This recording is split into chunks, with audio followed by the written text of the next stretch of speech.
Hello everyone, thanks for all your questions. The first one from Carlos, he didn't actually say his club, but hopefully he tunes in to hear the answer, is what did it take to reach the goal that every kid who plays Gaelic has, which is playing for their county at the highest level? And he says his goal is to reach that level one day, and a bit of advice would be good. So I'd probably say that you'd not be surprised that it's a lot of hard work. There's a fair bit of sacrifices and stuff at times as well, but it's all worth it really when you get to that level and get to pull on your county jersey. It's some of the proudest times that you'll have. Second one then is from Fionn, sorry the pronunciation, from Claregalway, under 14 player. And a few people had this question: who is the best footballer you played against, or maybe your toughest person to mark? So I've had a few tough markers, probably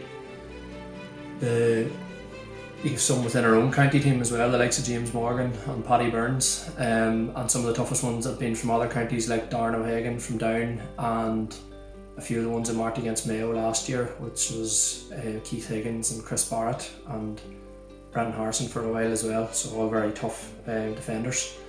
Another one from Fionn was, if you were starting out again, what would you do differently in relation to your career? So it probably took me a long time to get used to the demands of inter-county and to give me all to it, and it was probably a slow starter in terms of making my breakthrough onto the team. So if I could go back, I might take it a bit more seriously from an earlier age and try to break into the team a wee bit sooner, and maybe work on my right foot a bit more, since I'm always being told I'm all left.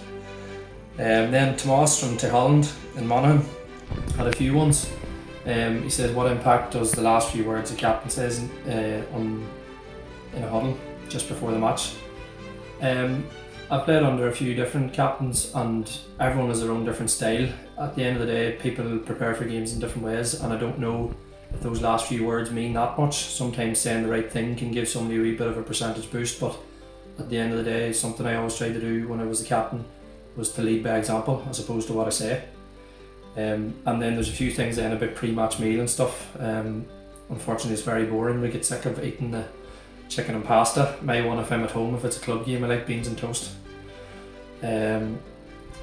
So somebody said about pre-match techniques to deal with big match nerves. That was Tómas as well. So again, something you could do just to try and calm yourself is think of yourself doing something positive, whether it's just getting the first ball or kicking a score or making a good tackle or block, and those can help always calm the nerves.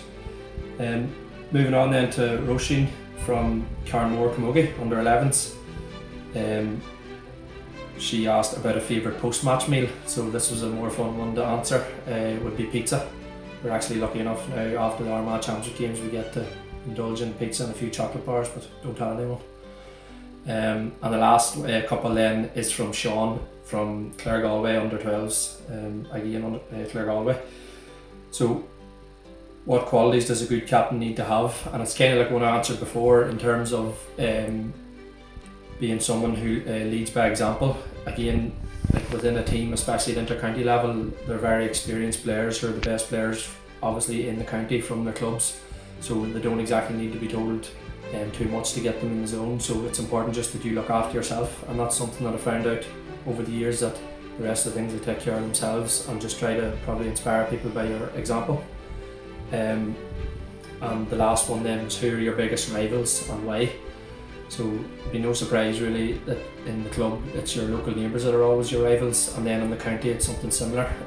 Obviously being an Armagh neighbour in a couple of counties, Down is a big rivalry, and also Tyrone. So growing up there was a big rivalry between Armagh and Tyrone when I watched them as a young supporter, and given that my dad's side of the family are all Tyrone, it's been a rivalry that sort of ran through, so I always enjoy the games against them. Thank you.